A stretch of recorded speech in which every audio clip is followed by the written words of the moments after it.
नहीं, इसमें बल्कि मैं ऐड करूंगा ये जो आपने बात की कि एक ख़ास तौर पे दुबई की मैं एग्जांपल देना चाहता हूँ और आपकी राय भी जानना चाहता हूँ कि हम जब पाकिस्तान में हैं, इंडिया में हैं, वहाँ नारे लग रहे होते हैं, वहाँ लगता है कि जंग की सूरत हाल है और अभी कुछ होने वाला है, इधर से कुछ आ रहा है, उधर से जवाब आ रहा है। यहाँ दुबई में मैं देखता हूँ, इस महफिल में आप देखें तो यहाँ काफ़ी ज़्यादा बल्कि इंडियन मौजूद हैं, हमारी अपनी ऑर्गेनाइजेशन में काफ़ी ज़्यादा इंडियंस हैं और यहाँ आप जाके देखें ख़ास तौर पे लेबर तबका में एक कमरे के अंदर 2 बेड हैं, एक पाकिस्तानी है, एक इंडियन है, साथ एक बांग्लादेशी यहाँ है। पे एक ही ब्लड है। देखें भाई, बात यह है कि जब ये पाकिस्तान नहीं बना था और हिंदुस्तान था तो इकट्ठे ही रहते थे ना। तो एक थ्योरी तो ये है कि भाई अंग्रेज ने हमें लड़वाया और हमें लड़वा के 2 मुल्क बनवा दिए। ये थ्योरी भी कोई फेंकने वाली नहीं है। दूसरी बात यह है कि भाई अब भी भारत के अंदर कितने मुसलमान रहते हैं। तो बुनियादी बात यह है कि अब लड़ाई सोल्यूशन ही नहीं है। जो ये सोचते हैं ना कि लड़ के हम ये मामला सेटल कर लेंगे, वो बिल्कुल मेरा ख्याल है कि बेवकूफ़ी के दर्जे पे है। आजकल तो दुनिया ट्रेड की दुनिया है, इकोनॉमिक्स की दुनिया है। तो जितनी जल्दी हम ये समझ जाएं, वो भी डिफेंस पे अरबों रुपए खर्च कर रहे हैं, हम भी खर्च कर रहे हैं, ट्रेड पे खर्चें, लोगों की सेहत पे खर्चें, लोगों की तालीम पे खर्चें। तो मेरा ख्याल है कि ये ज़्यादा बेहतर है। और दूसरा, मैंने देखा है कि हम बाहर न्यूयॉर्क में, लंदन में, यहाँ पर जहाँ भी हम इकट्ठे होते हैं तो हमारी आपस में बड़ी अच्छे अंडरस्टैंडिंग हो जाती है।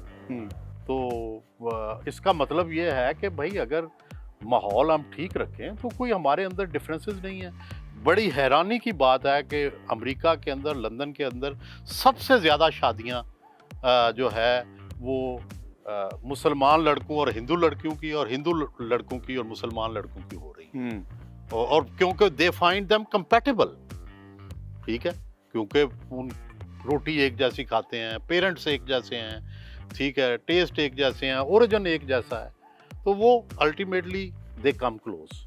तो सवाल ये है कि अब वो पुरानी दुनिया छोड़ दें हम भी, लड़ाइयों वाली, लेकिन होना जब भी सेटलमेंट होनी है बाइज्जत होनी है, बाइज्जत होनी। हम बेइज्जत सेटलमेंट नहीं करते। पर हमारे सामने ये जो दुबई की एग्जांपल है, मोर देन 200 नेशनलिटीज, यानी लोकल कम है 15%, 85% 200 नेशनलिटीज पे। और यहाँ मैंने देखा है इंडियन, पाकिस्तानी, इजिप्शियन, गोरा सारे मिलके काम कर रहे हैं। देखें दुबई की हालत, आप जो यहाँ तरक्की देखते हैं, तो ये एक एक्सेप्टेंस है। टॉलरेंस की मैं नहीं बात कर रहा, बल्कि एक्सेप्टेंस और वेलकमिंग, एक दूसरे को वेलकम करना।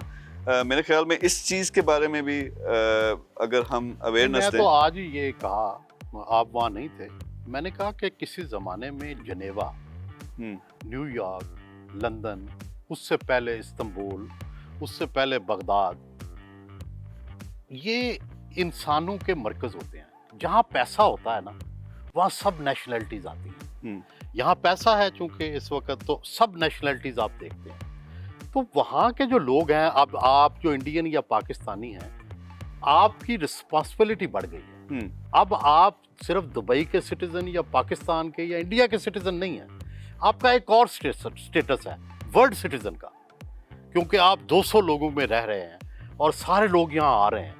तो आप भी अपने आप को वर्ल्ड सिटीजन समझ के अपना रोल अदा करें। आप अपने आप को सिर्फ पाकिस्तानी या दुबई का शहरी ना समझें, वो काज़ेज़ पकड़ें जिससे दुनिया इकट्ठी हो सकती है, जिससे दुनिया के अंदर अमन आ सकता है, जिससे दुनिया के अंदर खुशहाली आ सकती है। बहुत ज़बरदस्त है।